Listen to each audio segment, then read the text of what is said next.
place certains militants dans les entreprises, même dans d'autres pôles.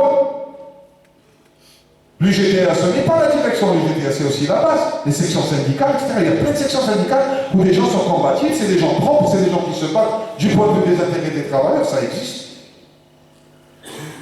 Et est-ce que l'UGTA qui est censé être justement cet instrument des travailleurs et cet instrument de lutte, جاو بانديها سرقوها انتي نعيبوها ولا هذوك السراقين نجيبوهم برا et on reprend et on réapproprie notre arme هذيك هذيك.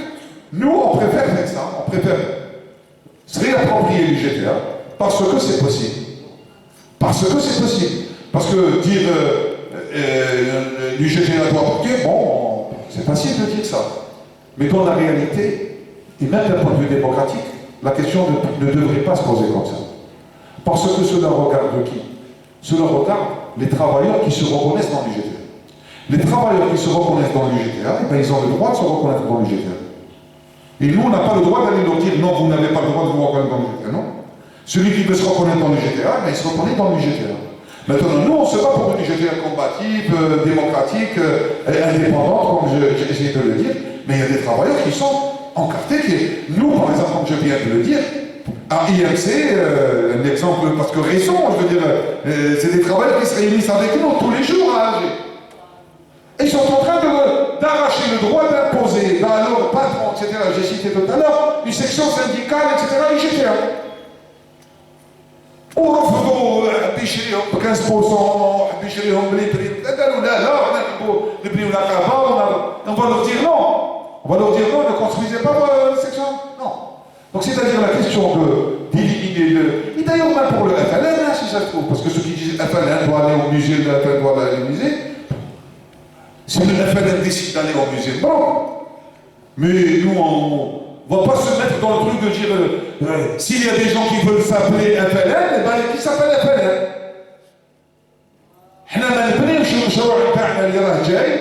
En commençant à interdire aux gens d'être ceci ou d'être cela, on dit vous n'avez pas le droit d'être ceci ou cela, non, celui qui veut s'appeler. C'est chaque fois les FLN.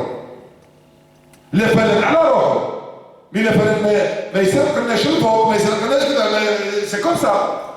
Que la compétition politique, etc., soit loyale, transparente devant le peuple qui décide. Et d'ailleurs, maintenant, ça s'appelle FLN, ça veut dire bandé, ça veut dire khedar, ça veut dire serreur, ça veut dire tout ça. Donc ça veut dire ceux qui continuent à se faire appeler FLN, il est vraiment, il est rigolo. Ou tu as vous allez dire. Mais ce qu'on a dit, FLN, c'est aussi un sigle, je veux dire, honorable. C'est le cycle du combat pour la libération de notre pays, du jeu colonial. On ne l'oublie pas non plus. Donc voilà, donc moi je pense que c'est des réponses que je peux donner à ce sujet en ce moment. Moi personnellement, je suis d'aller dans ce sens, c'est-à-dire de ne pas imposer les choses. Je pense qu'on ne doit pas choisir, où on impose aux gens que tu n'as pas le droit de t'appeler ceci ou cela. Non, si les travailleurs sont dans le GTA, on va aller. S'il y a des Algériens qui disent que c'est un FLN, on dit pas qu'elle va aller. Maintenant, le FLN, ça ne donne pas des droits plus que d'autres, etc. Voilà. Nous, le FLN actuel, on est contre, etc. par rapport à ça, parce qu'ils ont incarné les pouvoirs, etc. Avec tous les tares, etc. que nous connaissons. Voilà, mais sinon, pour le reste, moi je pense qu'il faut aller dans le sens de ne pas commencer nos perspectives de combat, etc.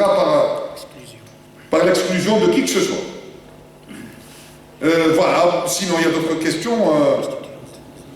Sur la constituante, comment peut-on aller de l'auto-organisation à la constituante? Je crois que c'est un petit peu ça, si j'ai bien résumé la question de quelqu'un. Ben, encore une fois, j'aimerais dire, comme je tenais à le rappeler ce matin d'ailleurs aussi à mes hommes, nous n'avons pas de recette toute faite définitive sur les questions techniques. En tant que parti politique, on propose une orientation, on propose une démarche, on propose une perspective, on propose des éléments d'analyse, une réflexion. Mais ensuite, si on a toutes les réponses techniques, etc., ça veut dire on s'en fout de ce que pense le peuple qui est concerné par l'auto-organisation. Nous, on a donné quelques exemples, mais dans l'auto-organisation demain, ils vont créer de nouvelles formes, ils vont créer des choses. Mais si nous, déjà, on a tout écrit, tout... On peut avoir des idées, plus ou moins. Mais c'est dans ce que disait notre ami et camarade Aïd Al-Abdelzak dans son intervention. Il dit ce formidable mouvement doit l'accompagner, etc. L'accompagner, qu'est-ce que ça veut dire? Ça veut dire aussi respecter un certain nombre de ses relents, de sa créativité aussi, etc. Et donc, c'est-à-dire, moi je pense que dans cet état d'esprit, c'est-à-dire ne pas nous condamner dès maintenant à dire aller dans le détail technique, comment on fait l'auto-organisation dans non, il faut maintenir cette ouverture de l'esprit pour que les expériences que nous ne connaissons peut-être pas à cette heure-ci puissent clore et se développer et peut-être seront meilleures que notre examen. Idem, c'est-à-dire la Constitution, c'est une élection. Il s'agit d'élire. Comme pour les législatives, par exemple, pour le Parlement, il s'agit d'élire des représentants, donc des députés en quelque sorte, entre guillemets, mais sur la base d'un débat et de programmes divers. Et on va donc élire 300 ou 400 ou 500 personnes. On verra le nombre en fonction d'un certain nombre de paramètres. C'est pas ça le problème, c'est des considérations techniques pour lesquelles on peut revenir, techniques ou pas d'ailleurs, hein, ça pourrait être politique. Mais c'est sur lesquelles on peut revenir dans le détail, mais ce n'est pas le sujet encore. Et donc on va élire une assemblée qui a tous les pouvoirs. Et pourquoi on dit souveraine? La souveraineté, c'est-à-dire le peuple qui est souverain, il met avec la souveraineté à travers une élection qui donne la légitimité à cette assemblée. Cette assemblée, donc, qui est souveraine, elle peut désigner, à partir de cette assemblée constituante, par exemple, un exécutif provisoire. Hukuma provisoire. Mais c'est la constituante qui décide. Parce qu'il y a la souveraineté, cette légitimité du peuple. Donc, Machi, X ou Y ou Z, ou les télévision qui veulent faire des gouvernements, etc., avec Y et salaire, je ne sais pas, c'est avec sûrement, avec la de l'armée, sinon ils ne pourront pas. Sinon ils ne pèsent rien du tout. Nous, on dit non, le peuple qui décide. Ni Y et salaire, ni dans les coulisses. Et sur la base d'un débat transparent, sur la base de tous les programmes sont là, et on choisit librement et on élit. Deuxièmement, donc cette assemblée constituante, de façon ou d'une autre, est-ce qu'il faut, certaines questions, il faut vraiment aller vers un consensus ou pas? Parce qu'il y a plusieurs aspects qui peuvent revenir dans le débat pour nous proposer une constitution nouvelle. Mais je dirais au projet, ou fait le message. Voilà, c'est-à-dire l'auto-organisation ou la constitution, c'est comme ça. Pour l'instant, c'est pas la perspective avec l'Assemblée constituante. Je ne sais pas s'il y a d'autres questions pour lesquelles je dois répondre. Alors, est-ce que le mouvement doit être encadré? Oui, à travers l'auto-organisation. S'il y a une question qui a été posée dans ce sens, l'auto-organisation est la meilleure façon d'encadrer le mouvement et de faire émerger ensuite ses représentants. Alors, bon, sur les perspectives politiques, j'ai dit il y a plusieurs possibles. Et nous, on s'inscrit dans l'un des possibles, on pousse dans un possible, on lutte pour cette perspective que je viens de réexpliquer. Donc, et comme j'ai dit tout à l'heure, rien n'est écrit encore. On va écrire par nos actes, par nos engagements, par nos luttes, on va écrire ce que sera demain. Et donc, on ne peut pas aujourd'hui dire exactement, mais j'ai dit il y a des possibles. Il est possible que nous ne réussissions pas à construire ce rapport de force. Il est possible qu'on ne puisse pas réaliser cette auto-organisation. Il est possible donc qu'on ne pourra pas aller vers la constitution, etc. Et donc on va se retrouver dans une situation où on va nous imposer la présidentielle du 4 juillet. C'est possible. Mais ce que nous disons qu'il est possible d'aller dans le sens de ce combat. Et de toute façon, même si on ne va pas gagner dans l'immédiat, même si on ne va pas gagner dans la perspective que nous défendons aujourd'hui, il faut qu'on la mette en perspective. Et ça, c'est bien important. Il faut qu'on mette en branle. Même il a قدرناش دركا نفرضوا ميزان القوة نبداو نبنيو فيه على 6 شهور على عام. على عامين. même إلا داروا الانتخابات تاعهم وفرضوها تاع 4 شوية ما قدرناش يعني نبنيو منها تبنى ميزان القوة. نبداو نبنيو ميزان القوة نروح au-delà de 4 juillet. 5 juillet. Qui d'ailleurs symbolique pour l'indépendance. On va construire le rapport de force après le يعني التفكير نتاعنا هو التفكير هذا ماهوش تفكير يعني باللي رانا رايحين لازم دوك نريغليو كلش سينو نو فو كون سانسكريف dans la perspective. لازم نبنيو هذا التنظيم الذاتي نبنيو هذا النقاشات هذا parce que ce qu'on est en train de faire. Si on arrive par exemple à faire des assemblées de citoyens, etc., locales, indépendantes, qui débattent, etc., c'est ça le plus important. Parce que là, on a la donc voilà, donc ce que sera demain, ben, en partie ça dépend de nous, bien sûr, ça dépendra de notre engagement et de nos luttes.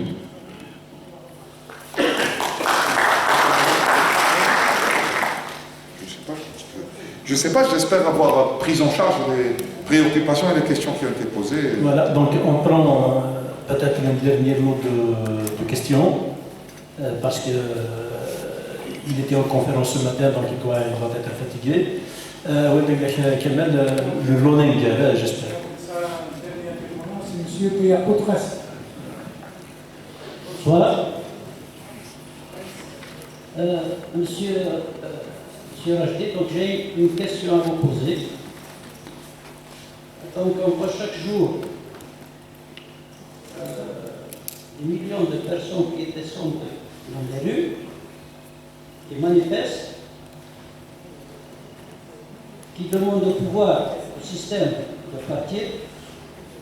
De l'autre côté, nous avons tout un système qui s'entête et impose sa logique. Donc ma question, vous en tant que parti politique, qu'est-ce que vous nous préconisez comme solution pour sortir de cette impasse et créer un déclic, justement, qui va nous permettre, peut-être, justement, d'être dans ces perspectives que vous venez de donc c'est ma question. Parce que sinon, on risque une déviation. Si ça dure, on risque peut-être autre chose.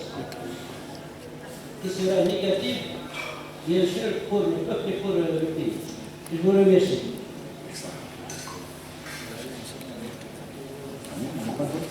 C'est bon, c'est le dernier, c'est le dernier quand même. C'est bon, ouais. Ah, il est très bien. Voilà, donc je conclue avec. Bon, donc on va conclure بهذا السؤال الأخير هذا. سيختموا هذا اللقاء هذا. Cela dit, il y a des سؤال que propose le PST pour sortir de la crise, c'est ce que j'ai essayé de faire depuis le début, donc je ne vais pas m'étaler de nouveau. يعني قلنا بالنسبة للPST, المشروع que nous proposons, c'est un projet de lutte. Nous, on dit qu'il n'y a pas de solution durable, réelle, etc., si on n'est pas mobilisé dans la lutte. Donc nous, on aimerait insister là-dessus et rappeler que parmi nos espérances, c'est que le mouvement populaire actuel, ce soulèvement populaire, ce processus révolutionnaire actuel, puisse s'inscrire dans la durée, puisse durer. Nous avons besoin de ce mouvement, est-ce qu'il dure encore le plus longtemps possible, parce que c'est le mouvement qui nous a permis de progresser maintenant sur notre organisation, sur réappropriation par exemple de l'UGTA, de progresser là-dessus. Donc, محتاجين الوقت parce que كنا مكرازين تحت dictatoriale pendant presque 18 ans, par exemple, là, si ce n'est plus. Bon. Donc on a besoin de... La deuxième des choses, nous avons dit l'auto-organisation. Nous avons dit que l'auto-organisation fait etc. J'ai proposé certains pas. J'ai développé un petit peu l'idée. Et nous avons dit qu'on cap l'année de sortie de l'impasse, c'est l'Assemblée constituante. Il faut aller vers une Assemblée constituante, et donc une nouvelle constitution, et qu'il n'y a pas de solution, il n'y a pas de compromis dans le cadre du pouvoir actuel et de ses institutions et de sa constitution. ماهوش ممكن نصيبوا حل للأزمة اليوم في إطار الدستور تاع النظام، في إطار المؤسسات تاع النظام، ولا في إطار يعني الاقتراحات اللي راهم يمشوا بها هذه تاع بن صالح إلى آخره. Il n'y a pas de solution possible. Alors, la solution que nous proposons, c'est celle-là, tout en disant que l'Assemblée constituante, et là j'aimerais insister sur cet aspect parce qu'il est important de se faire bien comprendre, que l'Assemblée constituante souveraine n'est pas une solution miracle, parce que ça s'appelle l'Assemblée constituante souveraine, donc c'est la solution, on va résoudre tout le problème. Non, c'est pas comme ça. C'est bien plus compliqué que ça, évidemment. L'Assemblée constituante souveraine qui peut aller dans le sens de résoudre nos problèmes, j'ai essayé d'insister, de dire celle qui sera représentative de nos aspirations démocratiques et sociales. يعني لازم نكافحوا في هذاك لو ديبا ناسيونال اللي نديروه قبل on essaye de convaincre الشعب والجماهير الشعبيه في الجزائر. Il faut qu'on se batte pour que des propositions qui vont dans le sens de correspondre aux aspirations طموحات ولا التطلعات الديمقراطيه soit هي اللي عندها الأغلبية. Il faut que طموحات الاجتماعية c'est-à-dire يعني كيفاش الحاجيات les besoins sociaux تاع الأغلبية تاعنا، كيفاش ولادنا يقراو خير، كيفاش ولادنا يوليو عندهم الخدمة، كيفاش الشعب الجزائري يسكن خير، يقرا خير، يثقف خير، نداوي خير. Donc tous les besoins sociaux qui sont énormes, donc, nous avons, on essaie d'aller dans le sens de faire progresser ces idées.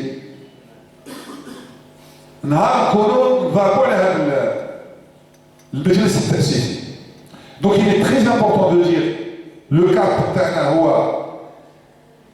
الحل الديمقراطي الوحيد، يعني الشرعي اللي بيجمع الشعب، الشرعيه الشعب هو ينتخب على une assemblée constituante qui fait une constitution.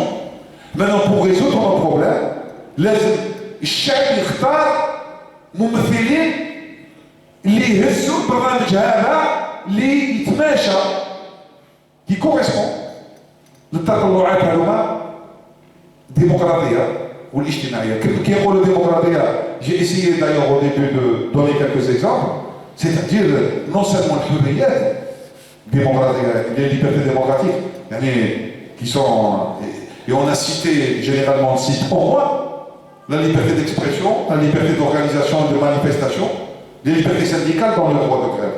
On cite parce qu'on en a besoin. Nous ceux d'en bas, nous le peuple d'en bas, donc la majorité. On a besoin de ces droits et de ces libertés parce que la petite minorité d'oligarques n'en ont pas vraiment besoin.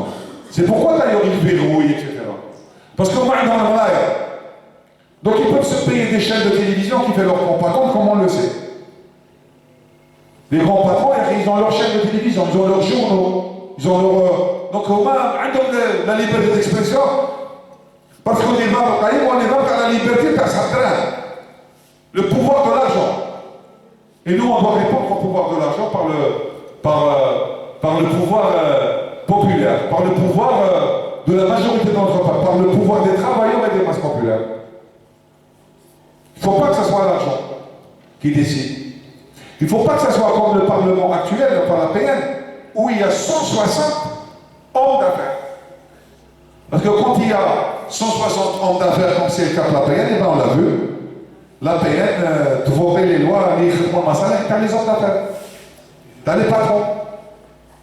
Donc, alors que les patrons, etc., ne sont pas la majorité, représentent une infime minorité dans la société. La majorité, c'est nous, c'est les travailleurs, c'est les opprimés, c'est les femmes, c'est les chômeurs, c'est les jeunes, c'est les petits paysans, les petits commerçants, etc. C'est ça. Donc il va falloir se battre dans la perspective de la constituante. باش المصالح نتاع الاغلبيه هي اللي تكون اغلبيه في الاسامبلي كونستيتيونت. الى هذه المصالح ما كانوش هما الاغلبيه في الاسامبلي كونستيتيونت يبقى سا سري الاسامبلي كونستيتيونت تاع اصحاب الدراهم ولا الاعداء تاع الحريات الديمقراطيه ولا اكسيتيرا. دونك سا دير il va falloir bien s'expliquer là-dessus. Donc المعركه هي معركه حقيقيه ماهيش معركه نتاع نديروا برك او غدوه جاي يتصالح ولا ما نعرف يجي يقول يا خلاص انا داكور ما نديروش لارتيكل 102 نحاولوا بصالح نديروا مجلس تاسيسي. Une assemblée constituante et qui vont contrôler Homa, qui vont imposer Homa, etc. C'est pas la constitution pour laquelle on est en train de parler. Pour qu'on s'entende. C'est pourquoi elle est représentative de nos aspirations démocratiques et sociales, mais elle est essentielle, elle est très importante, pour ne pas dire plus. Sinon, ce n'est plus l'assemblée constituante, donc c'est une maraka qu'on doit mener dans ce débat. Voilà, sinon, je ne sais pas s'il y a une question à laquelle je n'ai pas développée. Est-ce que quelqu'un a posé une question à laquelle je n'ai pas répondu ou là? C'est possible de me rappeler. Si la question m'a dit au plus, je ne pas en tout cas. Donc normalement, hein? Sur la concertation entre partis politiques, j'ai dit, non, si j'ai répondu, normalement, disons, pour l'instant, sur la présidentielle, puisque la question a été posée, je crois, en rapport avec la présidentielle, mais on n'a pas engagé de pourparler, etc. De toute façon, nous, on ne s'inscrit pas pour l'instant dans la présidentielle. Et j'ai dit que les instances du parti vont décider quelle est la démarche à suivre. Mais pour l'instant, nous, on s'inscrit dans ce qu'on est en train de dire. La présidentielle, certainement, ce n'est pas notre perspective, ça c'est évident. Pour nous, on doit la combattre, etc. Mais c'est-à-dire d'un point de vue démocratique, avec mes camarades, j'aimerais dire que les instances du parti vont le dire officiellement. Évidemment, et non pas moi seul dans cette réunion, dans cette conférence où je dois y aller. Voilà. Donc la concertation avec notre parti, on verra. Mais je crois que des camarades qui sont intervenus, comme ceux qui disaient, par exemple, sur les questions démocratiques, je crois, qui parlait de... Il faut construire des fronts, etc., sur ces questions, etc. Oui, bien sûr. C'est-à-dire, parmi les choses, quand on parle de ce combat, c'est aussi se battre pour élargir la brèche démocratique. Parce que nous en avons besoin, comme je viens de dire, des libertés, etc., bien entendu. Nous avons besoin de se battre pour le droit des femmes. Nous avons besoin de se battre pour que l'absolutisme, etc., régresse. Que les perspectives démocratiques, etc., soient et vont en poupe. Donc on doit aller dans ce sens-là. Mais cela dit, encore une fois, et pour finir, pas encore une fois, c'est-à-dire, c'est la lutte. C'est la lutte finale, j'allais dire. C'est la lutte, c'est notre mobilisation, il y a le garant. Il y a le garant démocratique. Il est chef. ماشي هو اللي يوقف على حقه. ما كانش من هذا يا جماعه راح يوقف على حقه. لازم حنا نوقفوا على حقنا. Nos droits démocratiques, nos droits sociaux, nos droits à la dignité, à la liberté. لازم نوقفوا عليه. غير نروحوا ما نوقفوش عليهم يلعبونا الغولة كما تقول. Donc il va falloir comprendre باللي الطريق حنا تاعنا هي طريق النضال. Le combat, la lutte. On s'auto-organise, on élit une assemblée constituante pour aller vers une nouvelle constitution qui correspond à nos aspirations démocratiques et sociales. C'est vraiment le barnage général et aujourd'hui, dans le cadre de cette grande et merveilleuse et historique mobilisation des masses populaires dans notre pays. Et nous espérons que ce mouvement continue, et nous espérons que le combat continue. Et vive la lutte, car seule la lutte paye, sans oublier évidemment de dire qu'à l'instar de nos camarades tels que Achor ou avant Rachman, ou avant, Mohamed Rajdi, ou un certain nombre de camarades, je veux dire, qui nous ont quittés dans le sillage de notre courant, dans notre combat, ben, c'est dans l'esprit de ces camarades, pour lesquels on a beaucoup de respect, bien entendu, et c'est dans le sillage de ce combat que nous espérons continuer notre lutte, et évidemment pas seul dans les buts réels, tels qu'on est en train de le faire sur le terrain, de tous les jours, dans les syndicats, dans les universités, dans les manifestations, dans les luttes. On essaie de construire donc cette perspective. Encore une fois, je vous remercie. Et vive la lutte.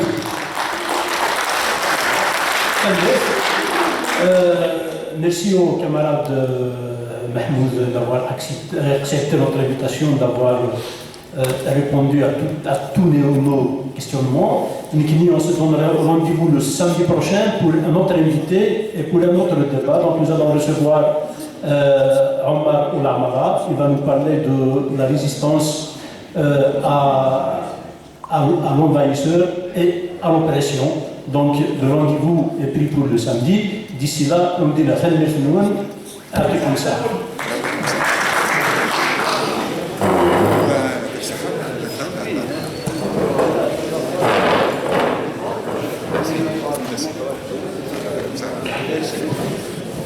Donc, les jeudis, on a mis 2 ans au centre.